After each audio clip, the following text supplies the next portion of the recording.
Hello, everyone. Welcome to another Fireside Chat hosted on behalf of LongX. At LongX, we aim to expand access to longevity education and learning opportunities globally, ensuring that the future contributors to the aging field come from the best of every country, regardless of your access to local opportunities.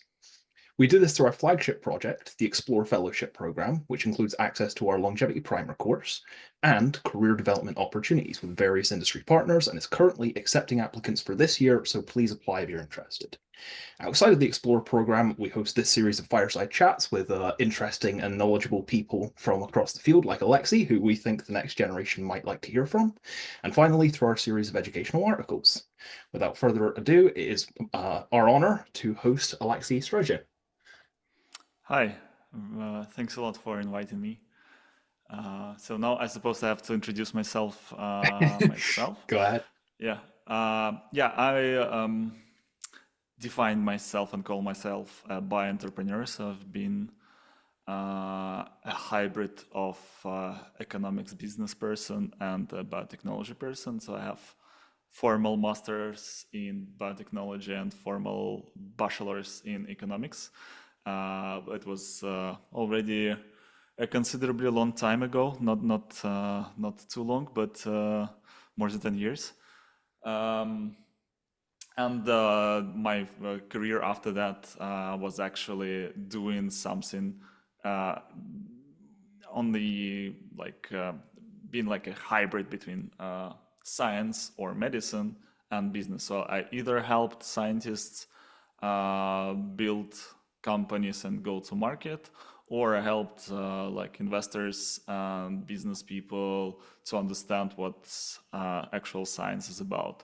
And then at some point I switched to longevity biotech. It was almost 10 years ago already. I was the one of the first employees, early team in silico medicine, which is now a unicorn. Which I proudly Mm. still own some shares and options of. So I'm looking forward to the IPO that hopefully will happen soon. I did several of my own companies. They didn't end quite well, so like mostly late preclinical or mid preclinical. Um, I also was part of Centura, which is another longevity biotech company. It's still functioning. They are they had um, um, a lot of projects they were working on, and now the only projects they focus on is delivery of gene therapies through human artificial chromosomes. So like it might actually be quite disruptive and interesting if the results they have will be confirmed in uh, animal models and in humans. So it might be the platform to actually bring genetic material to humans. But anyways, um, recently I was also part of Giro.ai, company started by Peter Fedichev, who is applying techniques from physics of complex systems to study aging and biology of aging and find targets to intervene with various molecules. And yeah, after I also did do some pop-up cities. The last of them was Cellar City, so I co-organized it with Victoria and Lawrence and Vlada as well, who is on this call. So it was great experience as well. And there I started Longevity Economics Institute, which is aimed at trying to persuade high net worth individuals and governments to invest more money to longevity cause. The idea is to use numbers and economic lingo and macroeconomic modeling and stuff like that to persuade them. And the hypothesis is it is the language they do speak and they do understand. our industry primarily speaks in scientific or like even futuristic language. And I was thinking it would be good if we will just provide people more numbers and also do some interesting research around longevity economics. And most recently, I also joined Viva City team. Viva City is a fork of Vitalia. So one fork is Infinita. Some of the listeners are currently in Roatan, Honduras, and Viva City is second fork we are building right now. So yeah, I probably will tell you more about it should the questions arise. That's a great introduction. Thanks, Alexey. Right. So I guess we'll start off then. What inspired you to start the Longevity Economics Institute, your current kind of goal? Yeah, like several things. Probably the largest inspirations came from Andrew Steele, who was like, man, it's a low-hanging fruit. We have to do that. And at LBF camp in Valencia, I was actually thinking, like, what can I, given my pedigree, given my experience. So like I would love to be a scientist, but like I made some wrong choices a long time ago, and I definitely like it would be a poor choice to put me at the lab bench with my you know too much energy and lack of attention to details. It would be a waste. It's like given my experience, like what is the best leverage I can do to accelerate the industry forward? And I came up with like 3 bottlenecks I saw at the time we have in longevity. First, it's data. We don't have enough data, especially longitudinal data. Second bottleneck are humans. We don't have enough humans. It is actually what you at LongX are trying to work on, and the problem you are solving. And the third bottleneck was money. And I was like, it was quite an obvious thought that you can actually solve first 2 bottlenecks with money.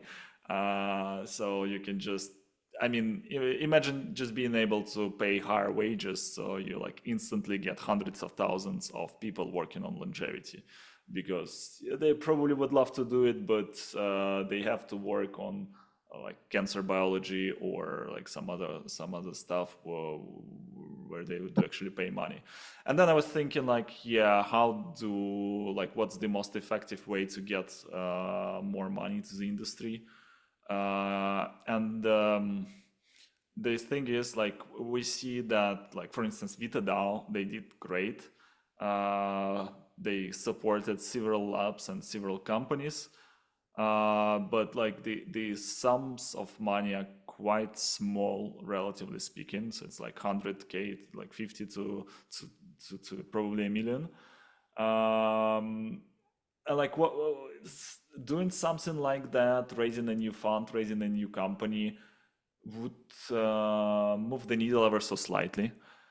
But if we persuade a large government or a rich high net worth individual to allocate like billion or two or more, that might be like a very big accelerant to the industry. So it might save us several years.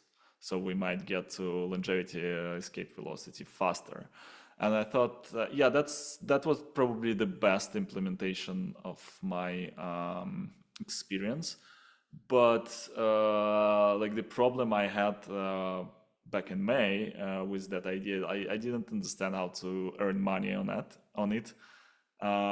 So I kind of I was exploring the ideas, but basically I put it on hold.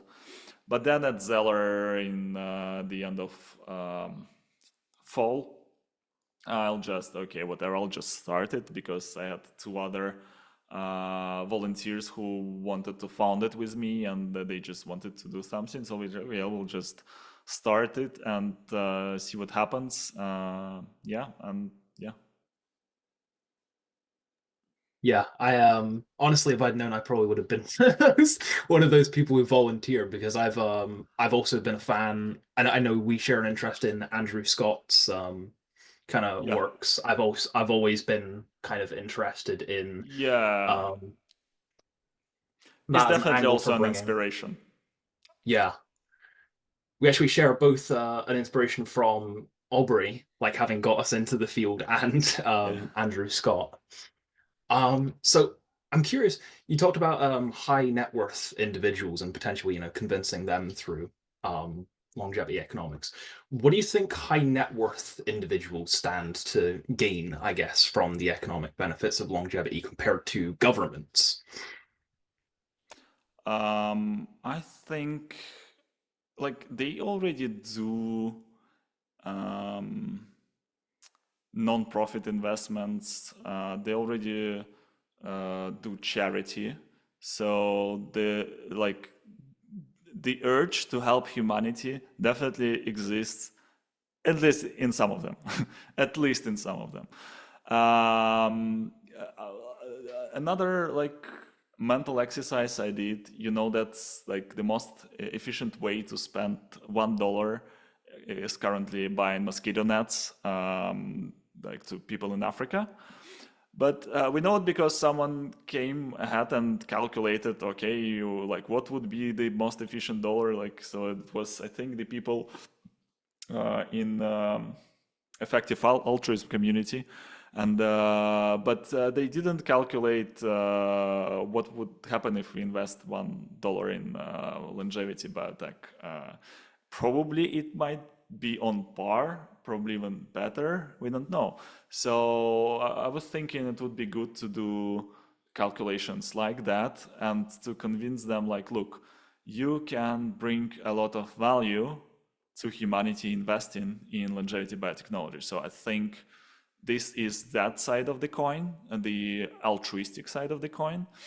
And of course, there is also a side of the coin where it will be a huge industry and you can earn money on it. So, like, if you, for instance, what also primed me to start Longevity Economics Institute, I was contacted by several family offices who were just casually exploring longevity market. I think, yeah, like 2 or 3 contacted me last year.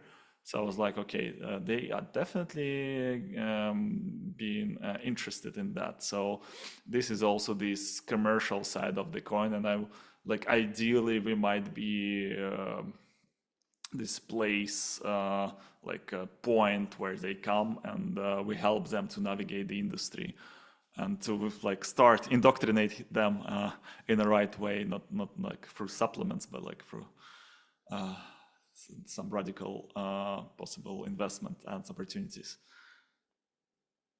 Did those conversations go well? Like when you talk to them about the benefits of investing in longevity? I yeah, like the thing is, I didn't talk much to high net worth individuals per se. The ones I've talked with were already like on longevity train. I did talk to people who were managing their family offices. And they are not high net worth individuals usually themselves, or like very beginner high net worth individuals, let's put it that way. Um, like one non-obvious thing I learned is um, they actually want a concierge health slash longevity service, and this is one of the like additional perks you can offer them. And if you were, for instance, raising a fund, and you like when you raise a fund, you have to talk to a lot of high net worth individuals, and then you can also add this perk. Okay, and like we know everyone from longevity clinics, and we also will invest like 5% of our portfolio in longevity clinics, and you will get some early access, preferential treatment, concierge-like service.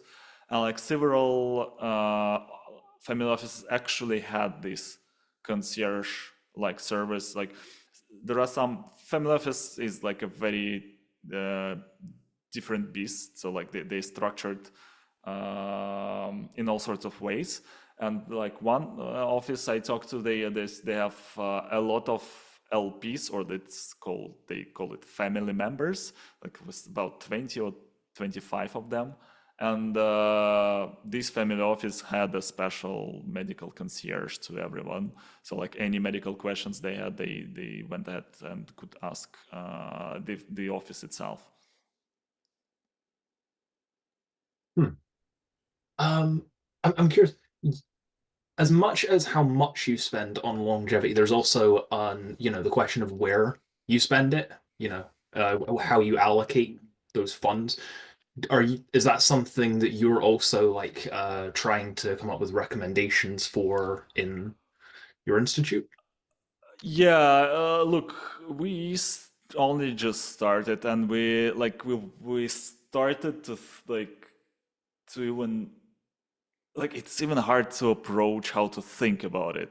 Like when you look at all, for instance, all these um, roadmaps, like what technology would bring us to radical longevity and stuff like that. It's like it's so hard to put numbers on something that it's kind of chaotic, and you are not even sure that is the enabling technology. And like it's very hard to guesstimate how hard it would be to develop a particular technology. So suddenly your calculation predictions become quite worthless. But like I have, of course, we um, like there is a feeling, and because I still haven't put numbers on this, but there is a strong feeling that we of course lack investment in very radical part of longevity, which will bring the most amount of benefits. Um, of course, I think we will, like when we do get these calculations, that was actually would be the case as well. Hmm. So what are your current kind of short-term goals then within the institute? What are you working on at the moment? Yeah, we just finished with the calculator, and I'll show you it in a bit. Last week, so we will do the public announcement of this calculator. We also had um, negotiated some donation slash investment and another contract. So we will be working on those. And we also, like, ideally, if we could do something before and at Vitalist Bay, that would be held in April and May in Berkeley. And like ideally, we would do some like big amount of research and finish Vitalist Bay with the report, which we'll be able to publish. But I'm not sure we'll be able to get it done. So now we mostly focused on the calculator and the contract we have. And with calculator, I'll tell you a backstory and like why I decided to do that. You might have heard that it was Andrew Scott's paper. He calculated that like a economic benefit unlocked by extending humanity lifespan by 1 year is like 38 trillion, and by 10 year is like 367 trillion USD. And I was always looking at these numbers and was like, wow, like this sum is not palpable. Like I can't. It's so huge that like and like everyone uses it. Everyone says that, oh yeah, yeah, yeah, it's huge. The benefit will gonna be huge, but I feel like it's too big, so it feels that unreal. So like if you tell it to a real politician, he was like, okay, whatever. It's some people bullshitting with Microsoft Excel. They just like put it some numbers. Yeah. Through several zeros here and there. I know how it happens. I was literally there in the university. So I was like, yeah, what if we take his approach, Andrew Scott's approach, and do it in a more granular way? And yeah, if I can share the screen. Yes. Can you see the screen? Yep, see it fine. Yeah, this is our website, longecon.com. So we did this calculator. Let's take, are you in the UK, right? Let's take the UK, and we can choose how many years of lifespan. Let's say you came up with an intervention that will add 3 years on average to the UK lifespan, for instance. Like it will add 6, but probably about half of the people in the UK would opt taking it, so it's 3 years. And then you can come to the UK government and see, okay, look, 3 years, it's just 3 years of additional healthy life expectancy will bring you 18 trillion in economic effect. It's about additional 200K per capita. So it just, we added a little bit of granularity to Scott's approach, such that, for instance, when you will be pitching to your local countries, to someone who is not yet quite convinced in the value longevity industry provides, it would be easy to to get this screenshot. You can actually export the image and put it in your deck and go ahead and talk to them.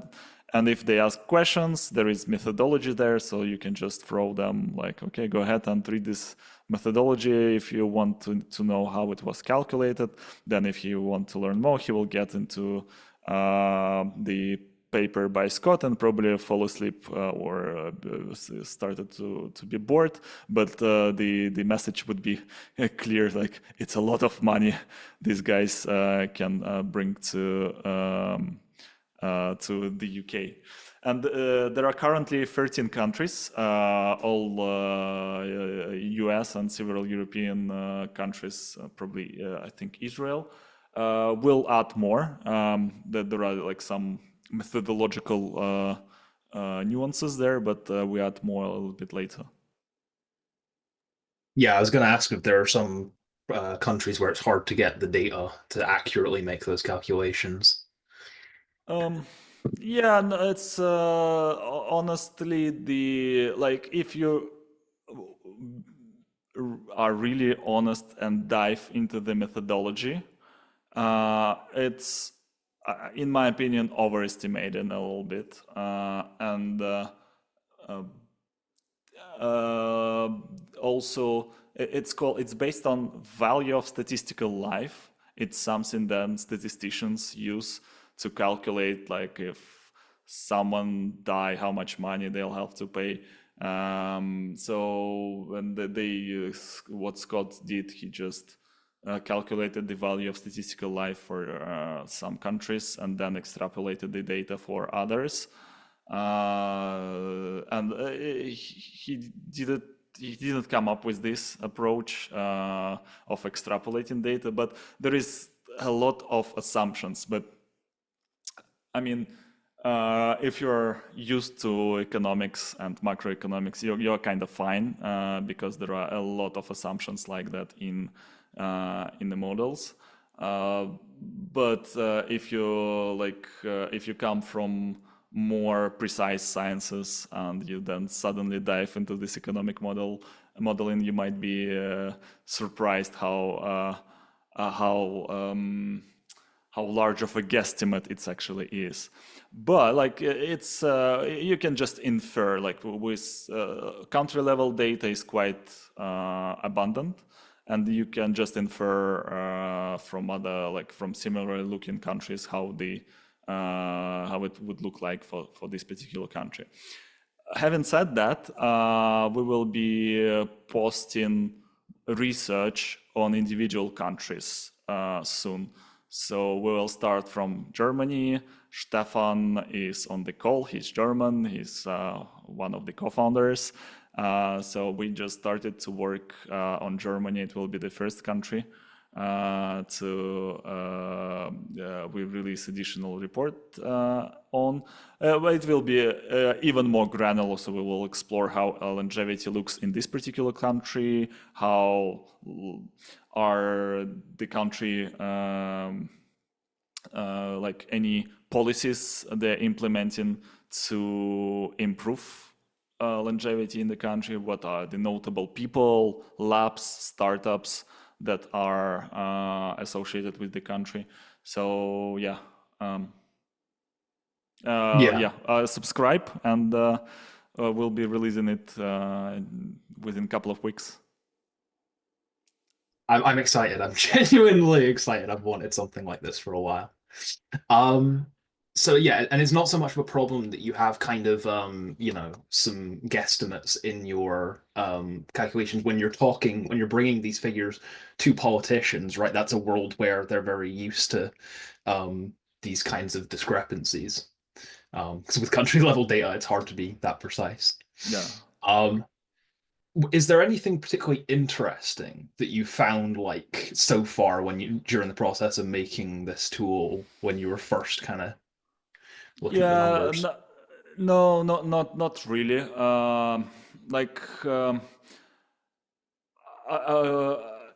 there were some interesting findings. For instance, one I should highlight is there is a concept in health economics called OADR. So it's basically a ratio of old people to young people. It's like old age dependency ratio. And like we know that it's quite bad for Japan and some other Asian countries, South Korea, Singapore. But some health economists went ahead and did health-adjusted dependency ratio, and suddenly my home country, where I was born, Russia, like jumped ahead. So they basically calculated. We can call it biological age. So like they adjusted by the age of the first age-related disease. They adjusted the population and re-ranked them. And suddenly Eastern European countries are the ones affected the most by aging. And the countries, like the developed countries and the ones who are sort of under this gray wave already, it's less of an issue for them. So like it implies that the gray wave is less of an issue for them first. But second, it also implies that there is a lot of value to unlock in simply copying the best practices from, countries like Singapore, some Scandinavian countries, just copying the best practices from there to Eastern Europe and some other European countries. So like it's the fruit there is so low hanging you can even kick it by your feet. So when you're talking about these kinds of calculations, and you're talking about investing into the industry, there's kind of, in some senses it's artificial, but there's a discrepancy that people draw between health span and lifespan research, particularly when it comes to stuff like the radical life extension research. Um, Given that health span seems to have the most intuitive effect on like productivity, does radical life extension, as you see it, kind of hold up in terms of economic value?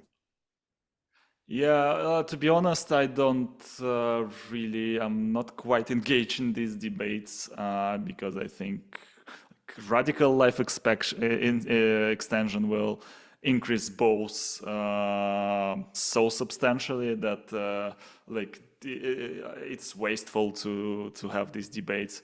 Of course, we have to do both, and yeah, um, yeah. I think like radical technology will affect both at the same time. Yeah, I agree. I personally disagree with the discrepancy that people draw between Yeah, them. yeah. I think it's too Um, much attention to the wrong thing, to be honest. mm.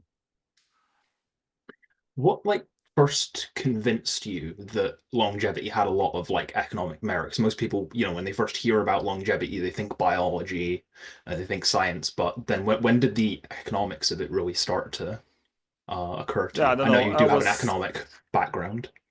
Yeah, I don't know. I instantly, I thought, I think, I don't even remember. I think even before I was exposed to Aubrey de Grey lecture back in 2012. I think even before that, I had like a conviction that a drug that would stop aging would be like a best market ever. I mean, people will just, I would pay everything I have for it. And there are definitely a lot of people like me. So yeah, I think for me it was obvious, and it just has become more obvious with time.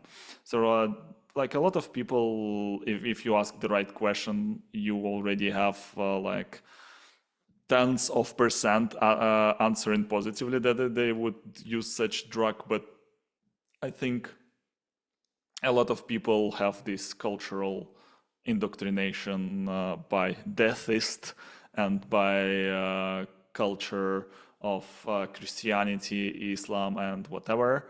That yeah, death is fine. The heaven awaits you, whatever. So like, I just think like people are lying that they won't do these interventions and they don't even know it. So when it will become culturally appropriate, and it will become culturally appropriate quite fast, I imagine just like um, several important people, influencers, will do these interventions, will feel better, look better, perform better, and suddenly it will be a norm, and 95% of people will use it. And again, 95% of people, it's a huge market. Yeah. Yeah, I agree. I think if you ask someone, would you actually take this this medicine were it available, I think people are kidding themselves, especially considering that Yeah. really most like this is something that Andrew Steele talked about in Ageless, which is a book I love. He talks about like there's very little actual distinction between just medicine and longevity medicine aside from the approach, right? Really, like people don't refuse medicine because they want to die sooner, right? And it will be the same, or people will very rarely refuse medicine because they want to die sooner. So I think it would be the Yeah. same here. Yeah. First principles do support are on our side, not on their side. Agreed. What in terms of like Yeah. the institute at the moment, what do you need most at the moment? What kind of person would you like to rock up and rap on your door and say I'd like to help? Yeah, I think a high net worth individual would be ideal.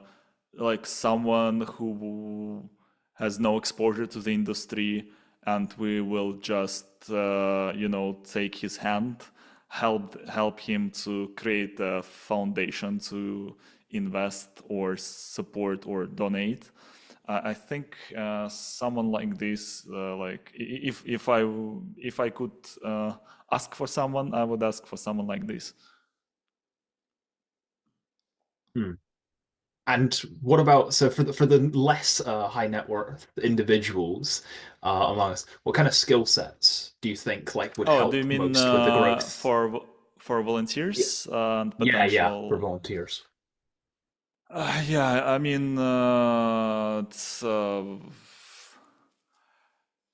like even just writing posts can help us. Editing, writing posts, doing quite basic research. having like some economic skill set would help, but Sasha and me, we do possess this skill set. Sasha is a little bit more skilled than me. So yeah, um, yeah, I do think some basic research and writing would be good. Design also always uh, appreciated. Where do you think, like, first of all, once you have kind of, some decent reports and economic analyses written, where's your first instinct as far as where to go, who to show these to? Yeah, to be honest, like that was the reason why I showed live here my calculator, is that I want this tool to be used by the community. So I want the community to figure out this, like who are the best ones to show to show it. Yeah, and then I think it's usually quite ad hoc. So, like, someone is talking to the government. Someone, like, I know it because with Viva City, we have a bounty of 1 million to those who can introduce us to the decision makers who will agree to host Viva City in their country. And like the ways people are connected to these politicians are so random. So like someone was a teacher of a current president, for instance, randomly. And some people learned with university. In the university, it's quite common, but like you would never know. Like so, I don't have like a strategy for it. So we just will do some reports, see what happens, and then work on a larger strategy after that. And again, we have a client already, so we also need to work on that. Hmm. So taking look more at like your stuff with Viva City, what do you see as like the value of pop-up cities at the moment for the current stage that longevity is at? Yeah, I think huge. It's very interesting that like traditional conference, you meet a lot of people, but on average you spend 5 to 20 minutes per person, and you talk to a lot of people. You're kind of overwhelmed after the conference. Sometimes you just go to the new conference, or you get back and like all your connections, you need to do something urgent, and then like a week passes, then you forget what did you have to write all these people you met on the conference, and it kind of fades away. I still love conferences, and they bring huge value, but like a pop-up city was a mental experiment. What if we do something that lasts longer but has less people? And with that approach, you have way deeper conversations, and you can actually start collaborating there. So you can actually start building something there physically. Also, you can feel like, can you actually work with this particular person? Can you do something together? On the conference, it's usually too little time to assess it. But when you live together and you see people in living environment, like someone doesn't clean after himself or herself, like how people respond to stress, how people like how they work, and then you suddenly see, okay, yeah, I would love to work with this person, or I definitely won't be able to work with the other person. So I think it, like if you don't have like a full-time physical work or like a work that requires physical presence, I would really recommend you to visit one of these pop-up cities. It's great. Or if you are already a nomad, so I think they actually are developed by nomads because they were kind of frustrated to move from country to country, and there were not so many people there, so I think they kind of felt alone. Yeah, so but with Viva City, it's actually an attempt to do a permanent city. It's not a pop-up city. Uh, we will hold pop-up cities there, but the actual purpose is to build something physical and permanent. I'm glad to hear that. I think yeah, there have been quite a few pop-up cities, enough that you could probably kind of just traipse around the globe year like different parts of Yeah, the year yeah, and yeah, spend your whole life in a pop-up city, yeah. which is quite a lifestyle. But I'm glad to hear that there's something a bit more permanent because there probably are some things that you can't do in the time frame of a pop-up city normally, Obviously, yeah, even with as yeah, long as it Ask lasts. a obviously. Go That's a ahead. quick question on that. Is so yeah, I mean I've been nomading a bit between pop-up cities myself. But I was curious because as you mentioned, if you are already a nomad or if you have a job that doesn't require in-person presence, then it's pretty easy to, find the value proposition in a pop-up city to be able to meet other people that, you ideologically align with and so forth. But what do you think that is the value proposition of a pop-up city when it comes to biotech people who do have, say, an academic research job or something that requires for them to be in person, they cannot spend too much time in a pop-up city? Like, what can we do for them, or what can they get out of this for a few days? Uh, yeah, I mean, we do this, well, at least in Zeller, we had conferences during weekends. So, like either Saturday or both Saturday and Sunday, we had a wider conference for wider people. So it was a traditional assembling in one place, having some discussions, listening to some interesting people. So it's that part, of course, just the traditional conference part. Also, yeah, I think, yeah, we need to figure out how to, whether or not we can help those people with some quick projects. It's like if we could do something in a month and we can assemble an ad hoc team and do something and help this academic. Another way I was actually thinking, like, what would be great is just, filming what they do, like spreading the word a lot. So like that's always great if you could do more content. Like I can't stress that enough. Like, that's why I'm here as well. Like we need to produce more content. So like we never know what. I mean, something might be watched by like randomly by, I don't know, Kim Kardashian, who is like, oh, cool.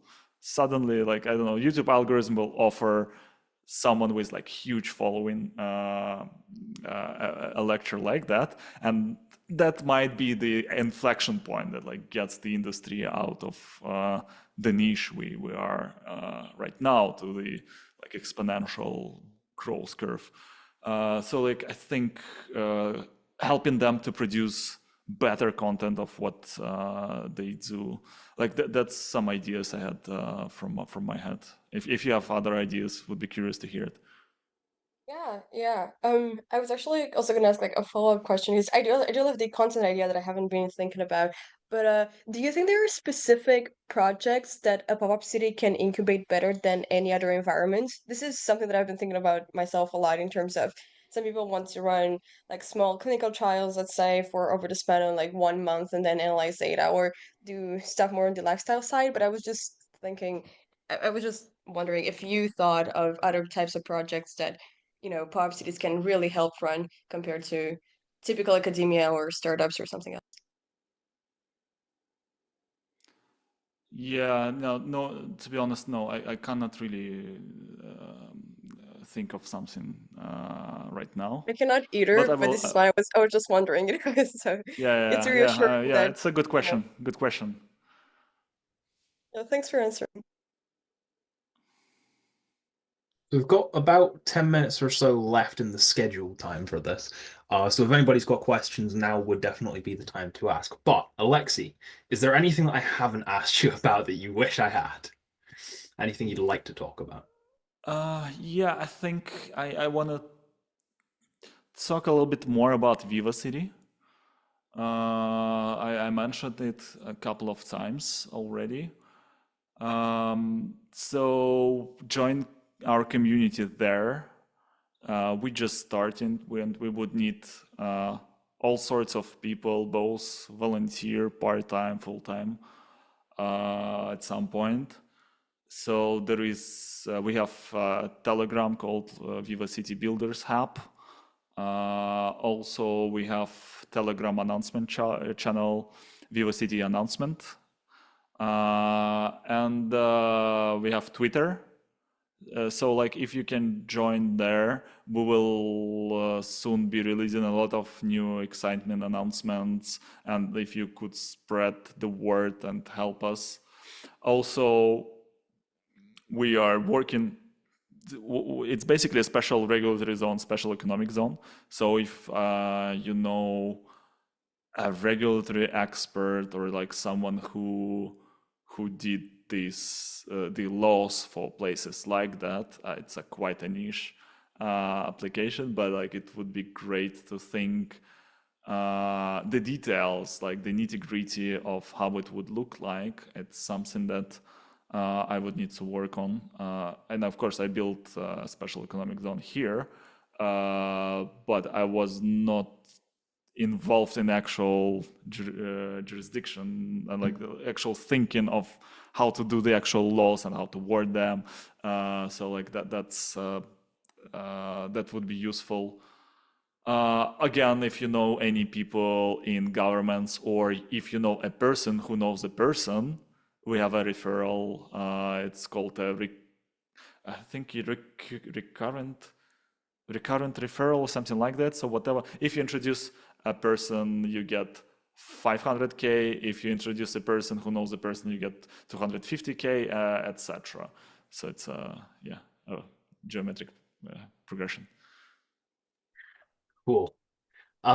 Vladimir, you want to go ahead and ask your question?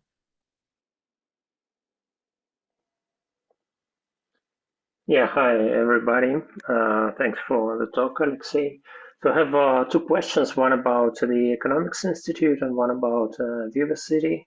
So regarding the Economics Institute, so like what do you pitch to investors, and like what kind of investors are you looking for? Do you have a business model behind that, or those are just contributions, donations? And so just for me to know, I have a few people around who might be interested, but just to know what to tell them in a couple sentences. And also, well, in case those people are not already deeply involved in longevity, they will need to build some sort of understanding why is it important to support the institute. And the second question about Viva City is is kind of the same. Like, how do say I know people who know people, and I need to somehow present the projects and show so that they get interested. So, like, besides the money, what does the country get out of that? Like, what are the key benefits there? Yeah, cool. Great questions, both of it. Again, with the first question, I didn't start this think tank or institute on longevity economics for some time because I couldn't figure out if I could make money on it. And I just started without figuring it out. So now it's purely volunteering and donation based. and also like a service business model. So like we do some service and get money for it. It's unscalable, but like it's at least something. And I didn't actively started to even raise money. So like we will publish some announcements. We'll publish the first country research, and probably then we're gonna go ahead and try to actually raise some money there. But we will need to think about it. We might just won't have enough time for it. Again, we need to work with the client. With Viva City, you don't need to pitch anything to this person or people for now. You would just, it would be good if you can just go ahead to referral.viva.city and spend 5 minutes and just fill the form there and tell what is your connection to this potential person, how can you introduce us, like how the introduction would look like, how like big of a decision maker he or she is, whatever. So like for now, you don't have to pitch anything to this person. I think we will start the actual process of actually pitching it to some countries not earlier than in a couple of months or so. So not earlier than that. So like we're still working on fundamentals on launch and like on some very pedestrian tasks. Yeah, thanks. And what do I fill in case I know a person who knows a person? So if it's a second degree connection.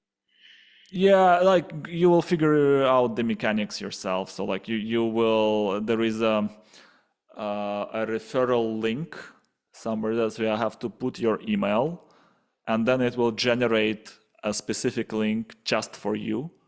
And then you send this link and do a short pitch, like whatever is written on the actual page there. So like 2-sentence speech is, it's a special economic zone that's focused on early access to longevity therapies and on increasing the speed to market for longevity therapies.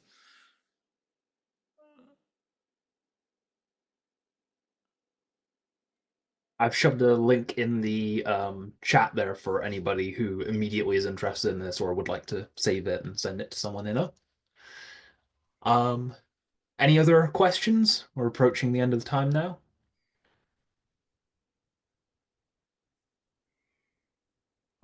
Yeah, not much time for questions, perhaps from me at least, but thank you very much for doing this. This was an awesome talk. Oh, thank you for inviting me. Also happy to see all the people who showed up. Ali, nice to see you.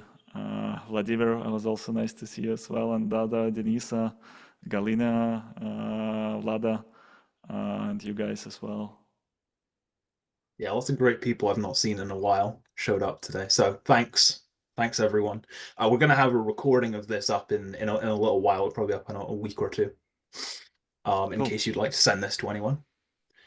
Sure. Yeah, Alexey, thank you very much for coming along. You answered the questions very well. I hope my questions helped you talk about things that you actually wanted to express. Yeah. Thank you. Thanks everyone. Yeah. Love you. Let's do it. Let's solve the problem of living too short of a life together and bring more people to the field.